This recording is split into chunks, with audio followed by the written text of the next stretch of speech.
The massive crystal chamber hummed with alien voices as 12 different species gathered around the holographic display, showing a small yellow star.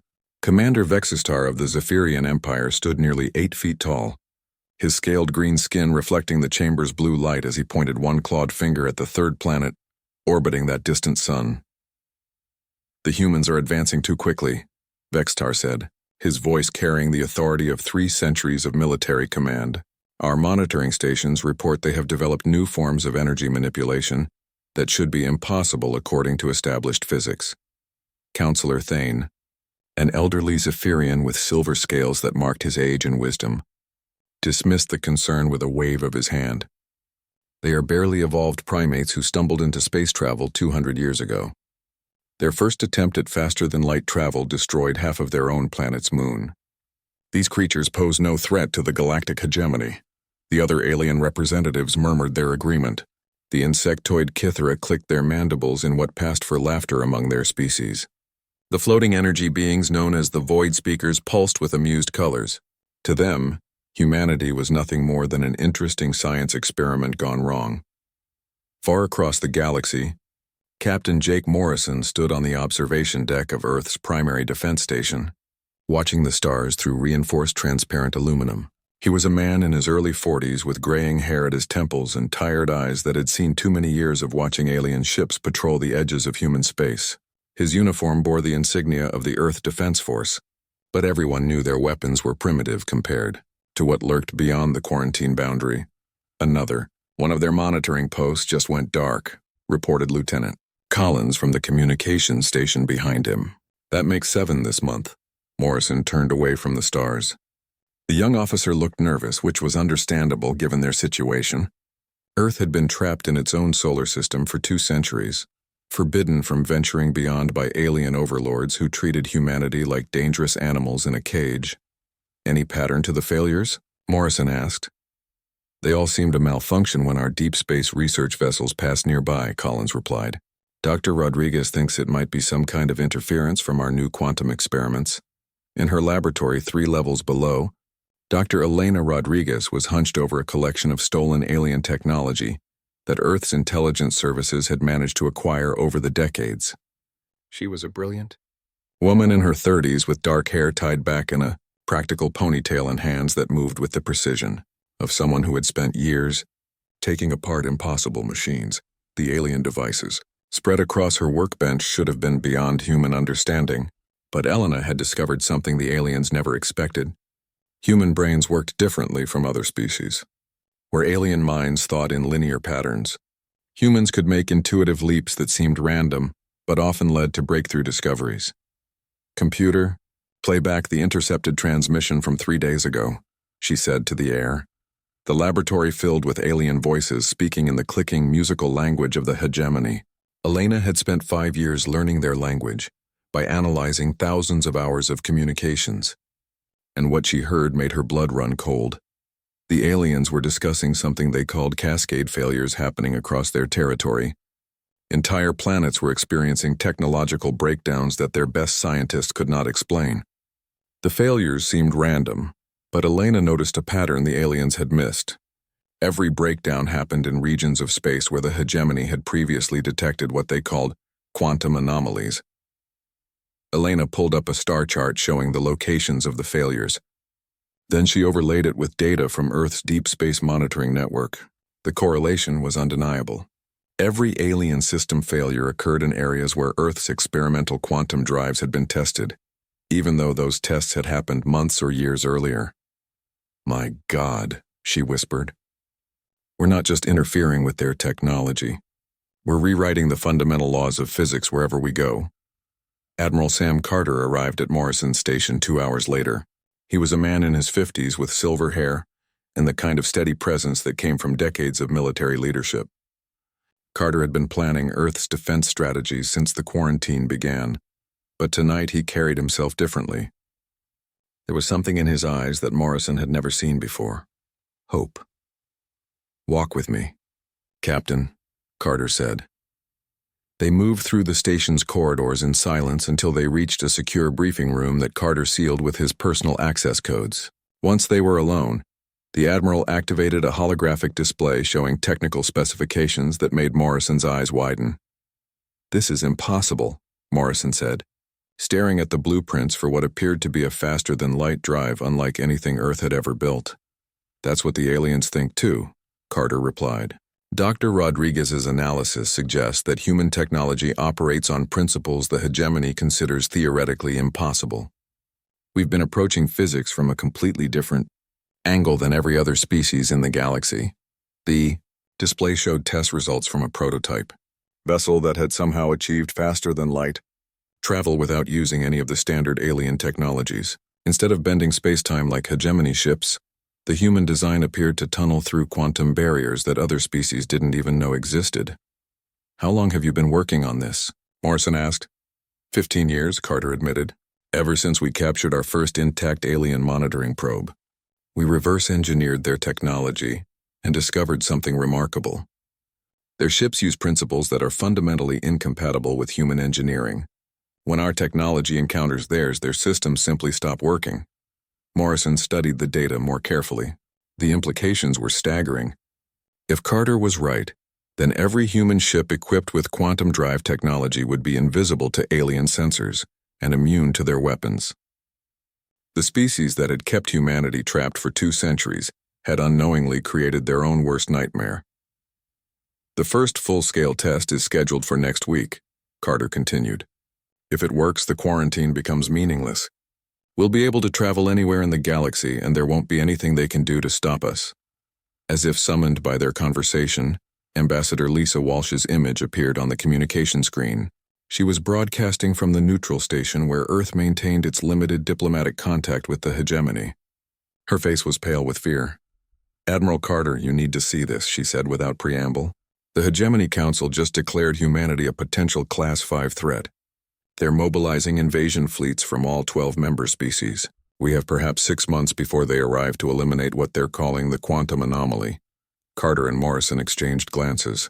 The aliens had finally recognized the threat, but they had also made a critical mistake. They still thought of humans as primitive creatures who had stumbled onto dangerous technology by accident. They had no idea that humanity's impossible approach to physics was about to turn their entire galactic empire upside down. "Understood, Ambassador," Carter replied. "Continue monitoring their communications. And Lisa, prepare for the possibility that this might be our last conversation through official channels." The transmission ended, leaving the 2 men alone with the weight of their species' future. Outside the station's windows, the stars looked the same as always, but Morrison knew that everything was about to change. The quarantine that had protected Earth for 2 centuries was about to become the cage that trapped the galaxy's former masters. 6 months had passed since Admiral Carter's revelation, and the hidden construction facility beneath Luna's surface buzzed with activity that would have been impossible to imagine under the old quarantine. Engineer Tony Kim wiped sweat from his forehead as he made final adjustments to the sleek vessel hanging in the assembly bay.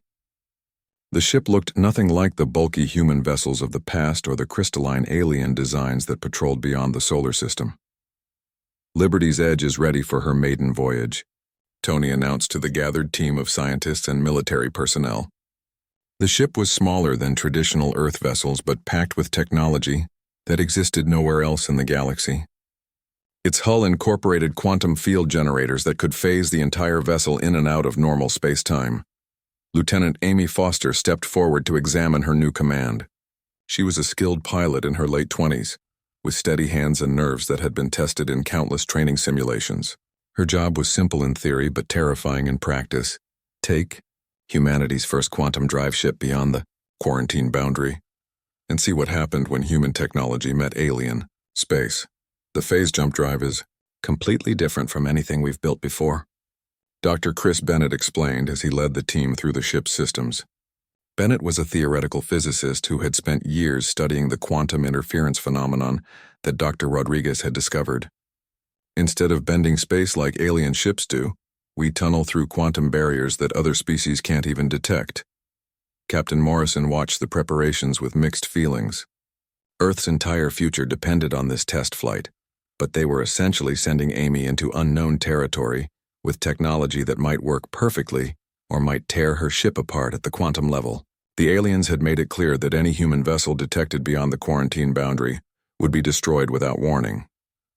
"Remember, this is supposed to be a short jump," Morrison told Amy as she prepared to board. "Phase out, collect sensor data, and phase back immediately. We need to know if the drive works and how the aliens respond to it." Amy nodded and climbed into the pilot's seat. The ship's interior was cramped but filled with displays showing quantum field fluctuations and drive status indicators. She had trained for months in simulators, but this was the first time anyone would attempt to use quantum tunneling for faster-than-light travel. "Phase drive online," she reported over the communications link. "Quantum field generators showing stable output. Beginning jump sequence in 10 seconds. The Liberty's Edge vanished from the Luna facility in a flash of silver light that lasted less than a heartbeat. For a moment, Amy found herself in a space between spaces where normal physics didn't apply. Colors that had no names swirled around her ship, and she felt rather than saw the quantum barriers that her drive was tunneling through. Then reality reasserted itself, and Amy found herself floating in space 50 light-years from Earth, deep inside territory that had been forbidden to humanity for 2 centuries. Her instruments immediately detected the energy signatures of 12 alien warships moving toward her position at high speed. "This is Patrol Commander Zektha of the Hegemony Fleet," a harsh alien voice spoke through her communication system. "You are in violation of Quarantine Protocol 7. Prepare to be destroyed." Amy watched the alien ships approach on her tactical display. They were massive crystalline vessels that dwarfed her small ship, each one armed with weapons that could vaporize a small moon. But as they closed to weapons range, something unexpected happened. Their formation began to waver as their navigation systems struggled to maintain course. "What is happening to our targeting computers?" she heard one alien pilot ask another over an open channel. "The primitive vessel is interfering with our weapon systems." Amy realized that Dr. Bennett had been right about the quantum field effects. The Liberty's Edge wasn't just invisible to alien sensors.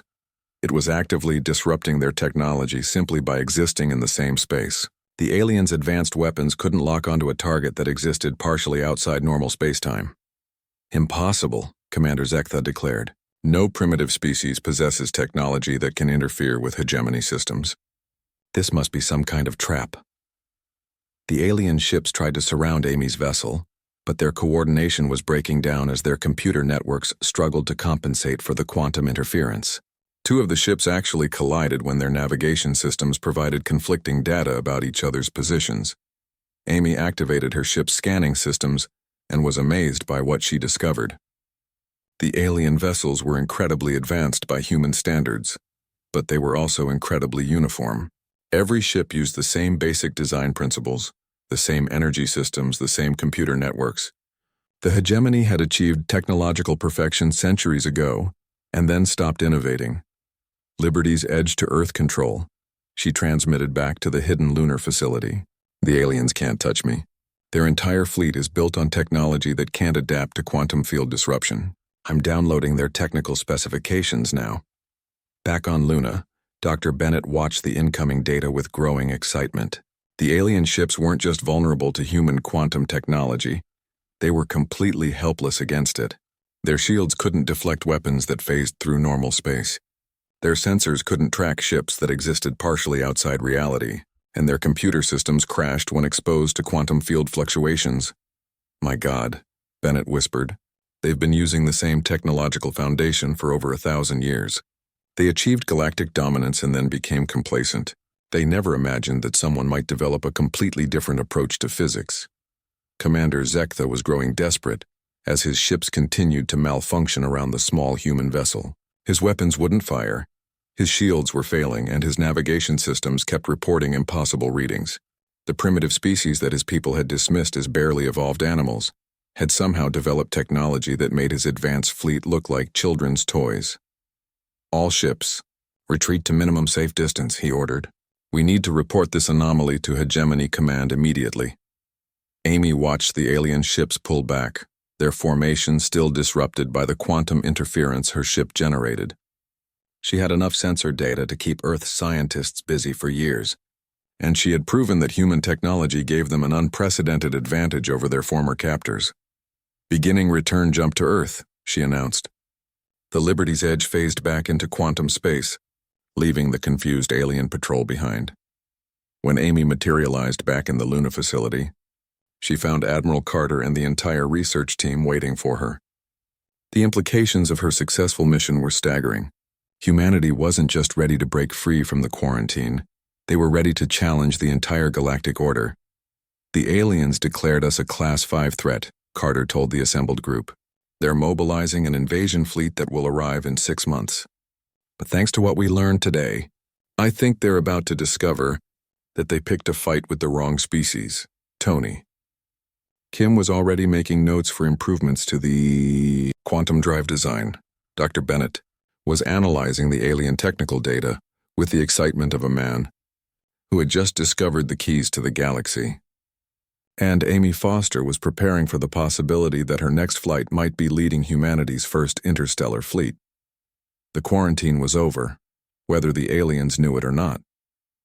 General Frank Davis stood before the largest gathering of Earth's military leaders in 2 centuries, his weathered face grim as he outlined humanity's desperate situation. The holographic display behind him showed real-time intelligence from deep space monitoring stations, and the numbers were terrifying.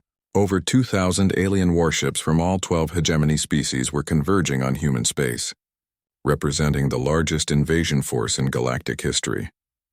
Operation Exodus begins today, Davis announced to the assembled commanders. We have exactly 163 days before the invasion fleet arrives. In that time, we must transform every vessel capable of mounting a quantum drive into a weapon of war.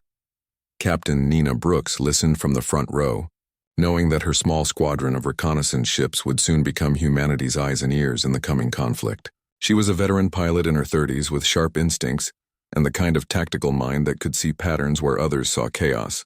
Her mission would be to gather intelligence on enemy movements while testing the limits of human quantum technology in actual combat situations.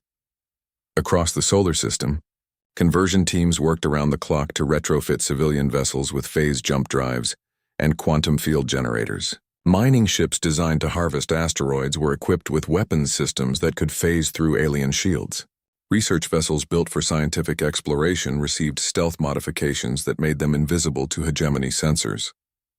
Even passenger transports were converted into fast attack craft capable of striking and vanishing before enemy ships could respond. Dr. Paul Martinez supervised the most ambitious project of all. From his laboratory deep beneath the Martian surface, he was a brilliant weapons specialist who had spent years studying the quantum interference phenomenon, and now he was racing to weaponize it on a scale that had never been attempted.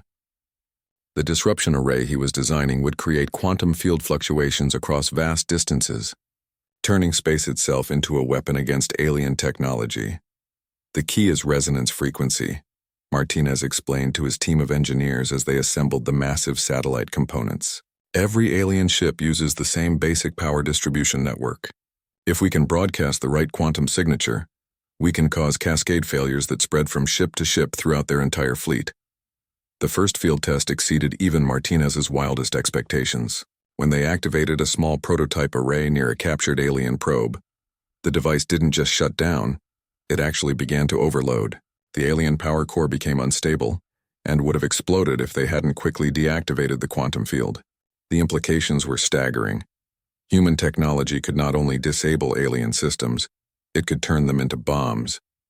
Meanwhile, Captain Brooks led her squadron on increasingly dangerous missions to monitor the approaching invasion fleet.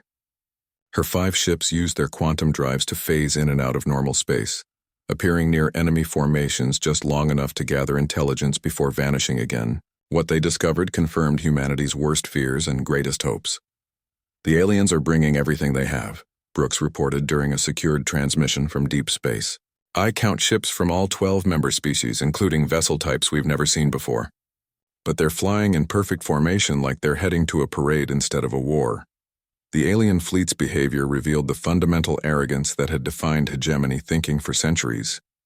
They were so confident in their technological superiority that they hadn't bothered to adapt their tactics for fighting an enemy they didn't understand.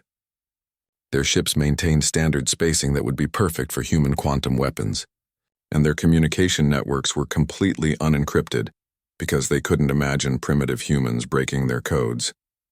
Ambassador Lisa Walsh made one final attempt at diplomacy. requesting an emergency session with the Hegemony Council through the neutral station, where Earth maintained its limited diplomatic presence. She was a skilled negotiator who had managed to keep communication channels open even during the worst tensions, but now she faced alien leaders who had already decided that humanity must be eliminated.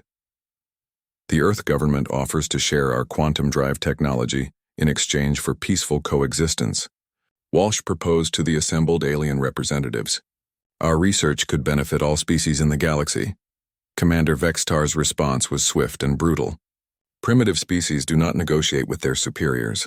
Your contamination of galactic space ends now. The execution was broadcast live to every world in hegemony territory as a warning to other species who might consider challenging alien authority.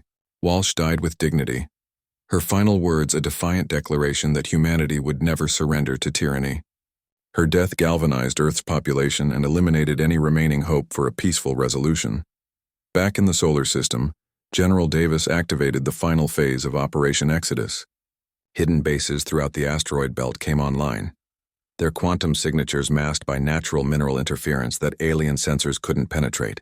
Each asteroid fortress was equipped with phase jump capability, turning them into mobile weapons, platforms that could appear anywhere in the solar system without warning. The converted civilian fleet took up positions in what appeared to be a desperate defensive formation around Earth and Mars, but their quantum drives allowed for tactical flexibility that no alien commander could anticipate. Human ships could phase behind enemy lines, strike at critical targets, and vanish before retaliation was possible. Dr. Martinez completed the deployment of his disruption array satellites just days before the invasion fleet reached the outer edge of the solar system. The quantum field generators were positioned throughout human space, creating overlapping zones of interference that would make alien technology unreliable at best and catastrophically unstable at worst. Remember, we're not trying to win a traditional space battle, Davis reminded his commanders during the final strategy briefing. We're going to make their own technology turn against them. Every advantage they think they have will become a weakness when quantum interference destabilizes their systems. The Hegemony invasion fleet finally arrived at the edge of human space, expecting to find a cowering primitive world defended by crude chemical rockets and kinetic weapons. Instead, their sensors detected quantum signatures that made their instruments scream warnings they didn't understand. The space around Earth seemed empty of major defenses, but their targeting computers couldn't maintain stable locks on anything in the solar system. Admiral Kethvan, the Zephyrian commander leading the invasion, ordered his fleet to assume standard bombardment formation. His ships had destroyed countless worlds using the same tactics, and he saw no reason why this primitive planet should be any different. He had no idea that his perfectly organized fleet was about to encounter an enemy that would turn 2,000 years of military doctrine into a death trap, the greatest invasion force in galactic history prepared to attack, unaware that they were sailing into humanity's carefully prepared web of quantum chaos. Admiral Kethavan gazed at the tactical display showing the human solar system spread before his massive invasion fleet. The primitive star system looked defenseless with its silent orbital stations and dark moon bases, exactly as intelligence reports had predicted. He commanded over 2,000 of the galaxy's most advanced warships, each one capable of reducing a planet to molten slag within hours. Begin standard planetary bombardment sequence, Kethvan ordered his fleet commanders. Target all population centers and industrial facilities. These creatures will learn the price of defying the hegemony. The first wave of alien ships moved into attack formation, their crystalline hulls gleaming as energy weapons powered up for the assault. But as they approached Earth's orbital zone, something went wrong. Targeting computers that had worked flawlessly for centuries began displaying error messages. Navigation systems provided conflicting readings about planetary positions. Weapon systems locked onto targets that seemed to shift and phase in and out of existence. Commander Rick Stone watched the alien fleet from his hidden command center deep inside asteroid Ceres. The massive space rock had been hollowed out and converted into a fortress that housed 10,000 human defenders and enough firepower to level a small moon. Around him, dozens of similar asteroid bases prepared to reveal themselves to an enemy that had no idea they existed. All stations report ready, Stone announced over the encrypted communication network that linked the hidden bases. Phase jump drives are online and disruption arrays are charged. Wait for my signal. On the bridge of his flagship, Admiral Kethvan grew increasingly frustrated as his weapons failed to find their targets. Earth hung before his fleet like a blue marble, but his bombardment systems couldn't maintain stable firing solutions. Every time his gunners thought they had locked onto a target, quantum interference scrambled their computers and sent their shots wide. What is causing these system failures? Kethvan demanded of his technical officers. Our weapons are the most advanced in the galaxy. Unknown, sir, replied his chief technician, a nervous Kithara whose insectoid features twitched with confusion. We are detecting quantum field fluctuations throughout this system, but primitive species should not possess such technology. Dr. Karen White observed the alien fleet's confusion from her laboratory aboard the hidden battle station orbiting behind Luna. She was the brilliant scientist who had designed the quantum lance, weapons that would soon give human forces a decisive advantage. Her weapons didn't just destroy enemy ships. They caused cascade failures that spread from vessel to vessel like a technological plague. Target the command ships first, White transmitted to the human fleet commanders scattered throughout the solar system. Their network architecture is completely integrated. If we can destabilize their flagship computers, the effect will spread to every ship in their formation. Captain Dave Turner piloted the experimental stealth ship Ghost Protocol through the alien fleet like a phantom moving among the living. His vessel was completely invisible to hegemony sensors, existing partially outside normal spacetime, thanks to its advanced quantum field generators.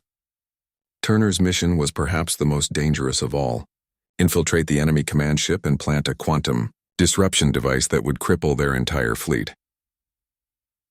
The Ghost Protocol phased through the hull of Kethvan's flagship without triggering a single alarm.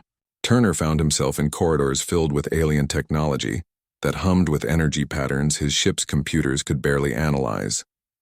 The hegemony vessels were marvels of engineering, but they were also completely dependent on networked systems that shared data across every ship in the fleet. I'm inside their command vessel, Turner reported over the quantum communication link. The level of system integration is incredible. Everything connects to everything else. If we can introduce the right virus into their network, we can take control of their entire invasion force. Stone gave the signal, and the asteroid belt came alive with activity that defied every law of conventional warfare. Massive space rocks that had appeared lifeless suddenly blazed with energy as hidden bases revealed themselves. Quantum field generators created zones of interference that made alien weapons useless, while phase jump drives allowed human fortresses to appear anywhere in the solar system without warning. The alien fleet found itself surrounded by enemies that seemed to materialize from empty space. Human ships phased in behind alien formations, fired their quantum lance weapons, and vanished before return fire was possible. Each human attack didn't just destroy individual alien vessels, it caused system failures that spread to nearby ships like a contagion. Admiral Kethvan watched in horror as his perfectly organized fleet began to fall apart.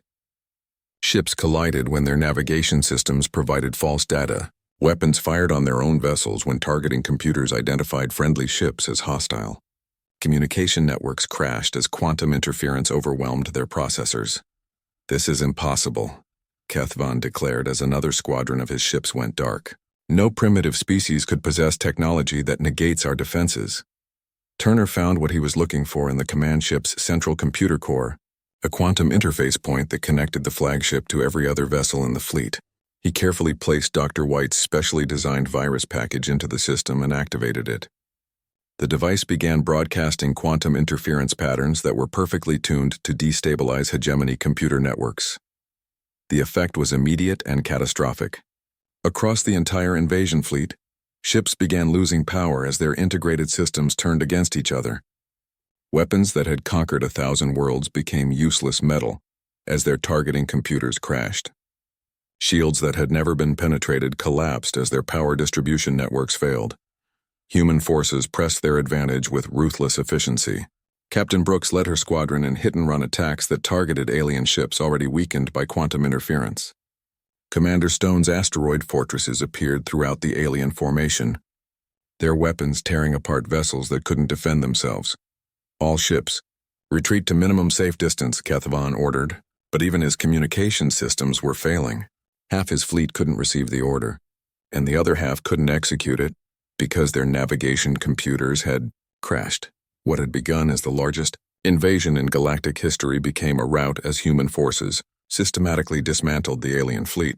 Ships that had dominated space for millennia found themselves helpless against enemies they couldn't see, track, or fight. The hegemony's greatest strength, their perfectly integrated technology, had become their fatal weakness when exposed to quantum interference. Turner completed his mission and phased back to friendly lines, leaving behind a command ship whose computer networks were eating themselves alive. Around him, the once mighty invasion fleet drifted in space like dead metal, their crews trapped aboard vessels that no longer obeyed their commands. For the first time in 3,000 years, hegemony forces faced total defeat.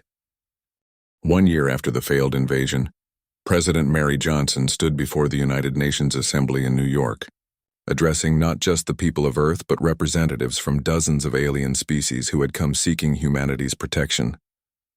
The world had changed beyond recognition since human ships first broke the quarantine boundary, and the old galactic order lay in ruins. The Terran Concordat offers membership to any species willing to embrace cooperation over domination, Johnson announced to the mixed crowd of humans and aliens filling the Great Hall. We believe that diversity of thought leads to stronger solutions than any single species can achieve alone. The response was immediate and overwhelming.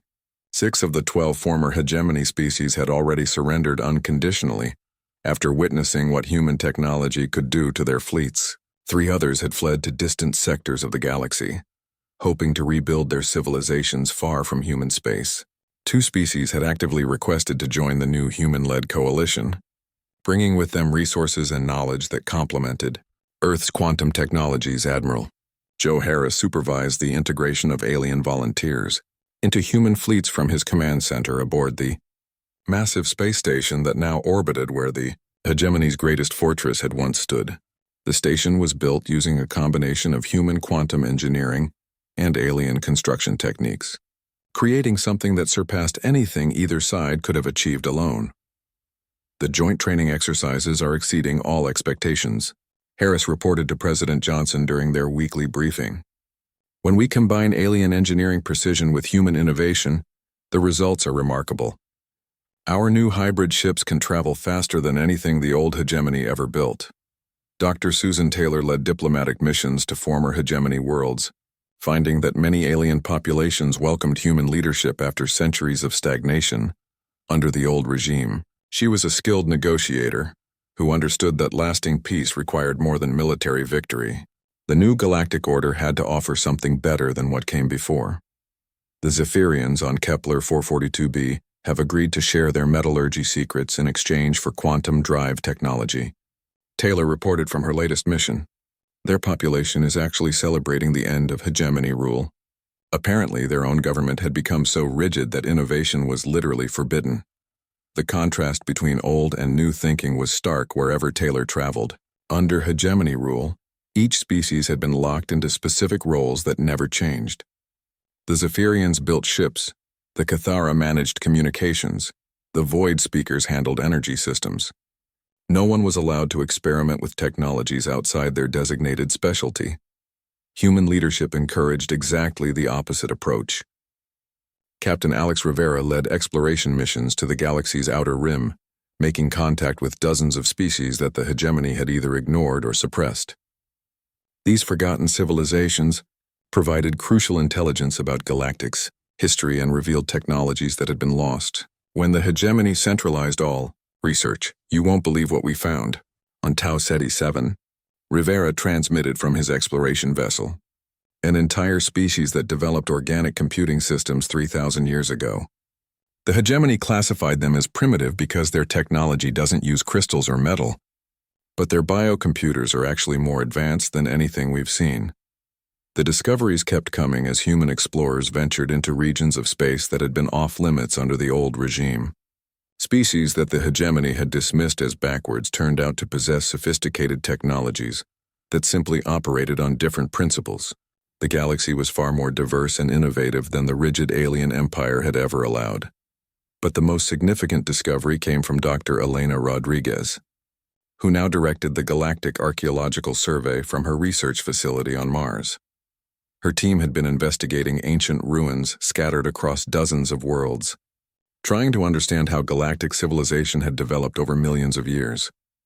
"This changes everything we thought we knew about galactic history," Rodriguez announced as she presented her findings to the Terran Concordat leadership.